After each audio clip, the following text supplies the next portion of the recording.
जय श्री कृष्णा, राधे राधे। भगतजनों, आज मैं आपके समक्ष श्री धर्मराज जी की व्रत कथा प्रस्तुत कर रही हूँ। सारे तीर्थ और व्रत करने से तथा नाना प्रकार के दान करने से भी मनुष्य सुख का भागी नहीं हो सकता। यदि वह श्री धर्मराज जी का व्रत ना करे, कथा ना सुने और उद्यापन ना करे।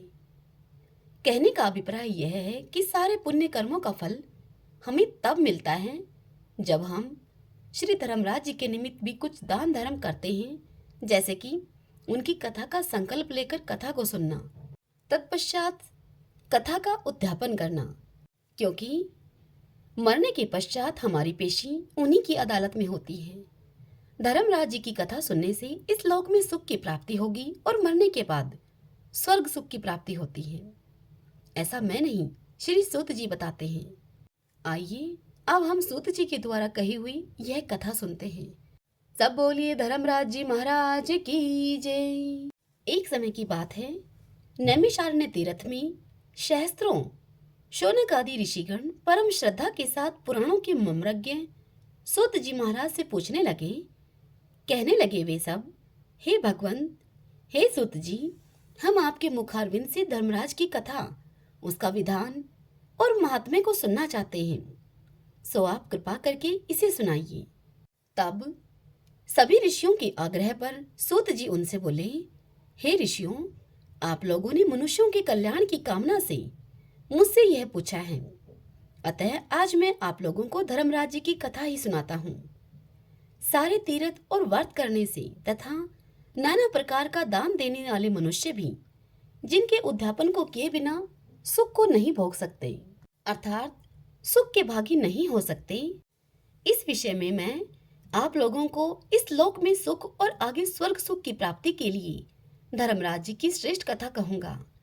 आप लोग विश्वास रखकर श्रवण करें।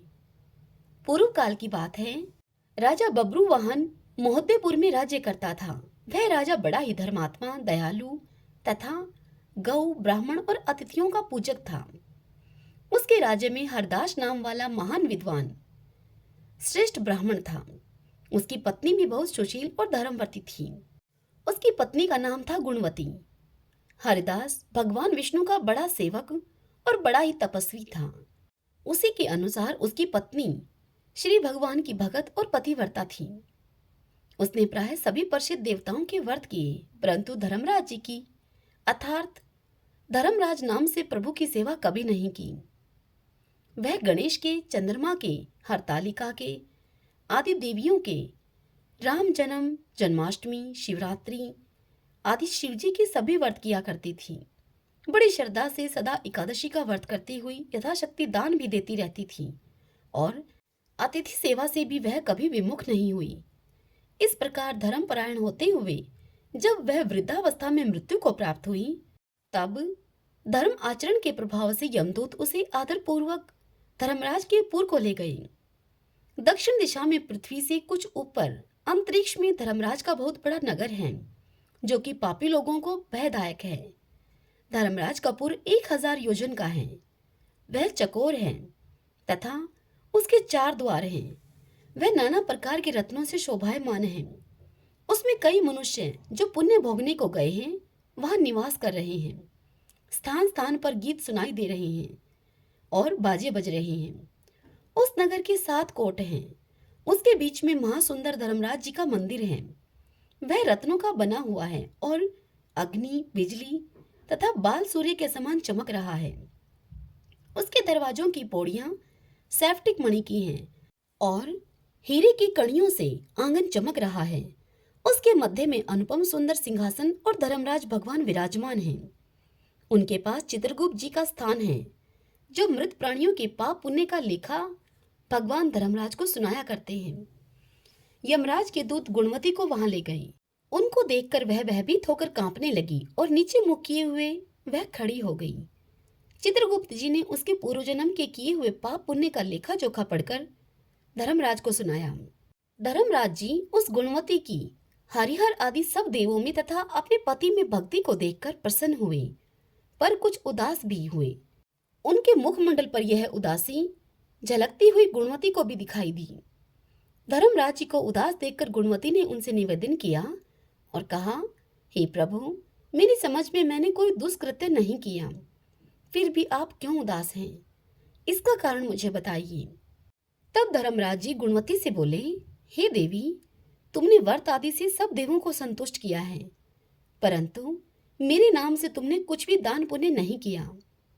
यह सुनकर गुणवती ने उनसे कहा कि भगवान, मेरा अपराध आप क्षमा करें, मैं आपकी उपासना नहीं जानती थी। अब आप कृपा करके मुझे कोई ऐसा उपाय बताइए जिससे कि मनुष्य आपका प्रीति पात्र बन सके। यदि मैं आपके भक्ति मार्ग को आपके मुख से श्रवण करूं और वापस मृत्युलोक में जा सकूं, तो वहां पहुंचकर मैं आपको संतुष्ट करने के लिए उपाय अवश्य करूंगी। तब धर्मराज जी ने कहा, हे देवी, सूर्य भगवान के उत्तरायण में जाते ही जो महापुण्यवती मकर संक्रांति आती है, उस दिन से मेरी पूजा शुरू करनी चाहिए। इस प्रकार साल भर मेरी कथा को सुने और पूजा करें, इसमें कभी नागा नहीं करें। आपातकाल आने पर मेरे धर्म के इन 10 अंगों का पालन करें।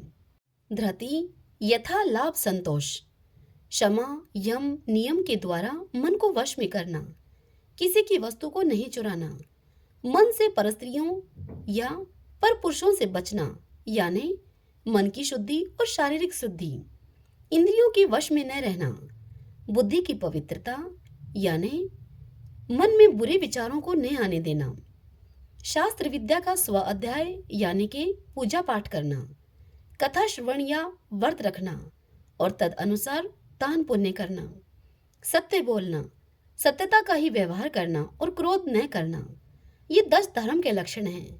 हे देवी, मनुष्य मेरी इस कथा को नियम से हमेशा सुनता रहे अथवा पढ़ता रहे और सामर्थ्य अनुसार दान पुण्य और परोपकार करता रहे। जब साल भर बाद फिर मकर संक्रांति आए, तब इसका उद्यापन कर दे। सोने की या असमर्थ हो तो चांदी की मूर्ति बनवाए। विद्वान ब्राह्मण के द्वारा पूजन और हवन आदि करे। मूर्ति की प्राण प्रतिष्ठा करके पंचामृत से स्नान कराकर षोडशो उपचार से उसकी पूजा करे। मेरे साथ में चित्रगुप्त जी की भी पूजा करे और सफेद काले तिलों के लड्डू का भोग लगाए। हमारी पूर्ण तुष्टि के लिए ब्राह्मणों को भी जिमाए और बांस की छाबड़ी में वह 5 सेर धान्य जवार जो मुक्ता तुल्य मानी है भरकर गुरु या ब्राह्मण को भेंट कर दे। स्वर्ग में चढ़ने के लिए सोने या चांदी की नैसेनी भी दान दे। सुंदर बनी हुई शैया भी दान दे जिस पर मुलायम गद्दा, तकिया और रिजाई हो। इसके सिवाय कंबल, पादुकाएं, बांस की लकड़ी, लोटा, डोर, 5 कपड़े भी दान देने चाहिए। गोदान की सामर्थ्य हो तो श्वेत या लाल गाय मेरे लिए और काली गाय चित्रगुप्त जी के लिए दान दे। ये दान की वस्तु सर्वसाधारण के लिए है। धनवान व्यक्ति और कुछ भी दे तो और भी अच्छा है। इतनी बात सुनकर गुणवती ने भगवान से अब यह प्रार्थना की कि हे प्रभु, यदि ऐसी बात है तो मुझे यमदूतों से छुड़ाकर फिर संसार में भेजिए आप, जिससे कि मैं आपकी कथा का प्रचार कर सकूं। ज्यों ही उसकी प्रार्थना पर भगवान धर्मराज जी ने स्वीकृति दी, उसी समय उसके मृत शरीर में पुनः प्राणों का संचार हो गया और उसके पुत्र आदि कहने लगे कि बड़ी प्रसन्नता है कि हमारी माताजी मरकर फिर जिंदा हो गई हैं। इसके अनंतर गुणवती ने अपने पति पुत्रादि को वे सब बातें कही जो धर्मराज जी ने मनुष्य के कल्याण के लिए उससे कही थी और खुद ने ही यह व्रत शुरू कर दिया। मकर संक्रांति से ही उसने प्रतिदिन धर्मराज जी की पूजा और कथा आरंभ कर दी और स्वर्ग में जाने के लिए दान पुण्य आदि कर्म भी आरंभ कर दिए।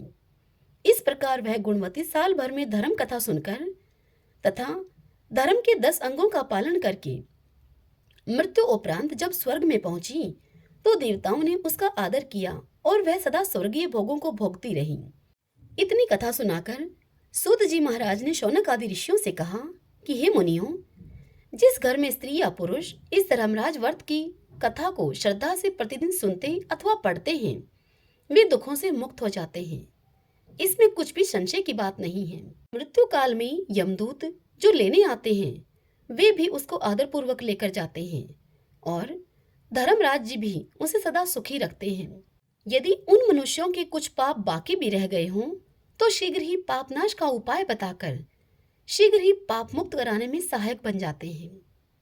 गरुड़ पुराण आदि में लिखा है कि पापी लोगों को यमदूत महान कष्ट पहुंचाते हुए लेकर जाते हैं, परंतु धर्मराज जी की कथा करने वाले यमलोक मार्ग में भी कष्ट नहीं पाते और वे प्राणी शीघ्र ही स्वर्ग तथा अपवर्ग अर्थात मोक्ष तक को प्राप्त हो सकते हैं। इति श्री शौर पुराणे वैवस्वत खंडे धर्मराज कथा संपूर्ण। सब बोलिए धर्मराज जी महाराज की जय। आइए भगतजनों, अब हम धर्मराज जी की आरती करते हैं। ओम जय जय धर्म धुरंधर जय लोक त्राता। ओम जय जय धर्म धुरंधर जय लोक त्राता। धर्मराज प्रभु तुम ही हो हरि हर दाता। जय देव दंड पाणी धर यम तुम पापी जन कारण। ओम जय जय धर्म धुरंधर जय लोक त्राता। ओम जय जय धर्म धुरंधर जय लोक त्राता। धर्मराज प्रभु तुम ही हो हरि हर दाता। धर्मराज प्रभु तुम ही हो हरि हर दाता। जय देव दंड पाणी धर यम तुम पापी जन कारण। जय देव दंड पाणी धर यम तुम पापी जन कारण। सुकृति हेतु हो पर तुम वैतरणी तारण। सुकृति हेतु हो पर तुम वैतरणी तारण। न्याय विभाग अध्यक्ष हो नियत स्वामी। न्याय विभाग अध्यक्ष हो नियत स्वामी। पाप पुण्य की ज्ञाता तुम अंतर्यामी। पाप पुण्य की ज्ञाता तुम अंतर्यामी। दिव्य दृष्टि से सबके पाप पुण्य लिखते। दिव्य दृष्टि से सबके पाप पुण्य लिखते।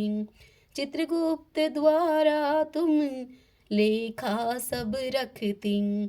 चित्रगुप्त के द्वारा तुम लेखा सब रखते। छात्रपान वस्त्र अनशिति शयबानी। छात्रपान वस्त्र अनशिति शयबानी। तब कृपा पाते हैं संपत्ति मन मानी। त्व कृपा पाते हैं संपत्ति मन मानी। द्विज कन्या तुलसी का करवाते परिणय। द्विज कन्या तुलसी का करवाते परिणय। वंशवृद्धि तुम उनकी करते निसंशय। वंशवृद्धि तुम करते उनकी निसंशय। दानोधापन याजन तुष्ट दया सिंधु। दान उद्धापन याजन तुष्ट दया सिंधु। मृत्यु अनंतर तुम ही हो केवल बंधु। मृत्यु अनंतर तुम ही हो केवल बंधु। धर्मराज प्रभु अब तुम दया हृदय धारो। धर्मराज प्रभु तुम अब दया हृदय धारो। जगत सिंधु से स्वामिन सेवक को तारो। जगत सिंधु से स्वामिन सेवक को तारो। धर्मराज की आरती जो कोई नर गावे। धर्मराज की आरती जो कोई नर गावे। धरणी पर सुख पाके मन वांछित फल पावे। धरणी पर सुख पाके मन वांछित फल पावे। ओम जय जय जय धर्म धुरंधर जय लोक त्राता। धर्मराज प्रभु तुम ही हो हरि हर दाता। सब बोलिए धर्मराज जी महाराज की जय।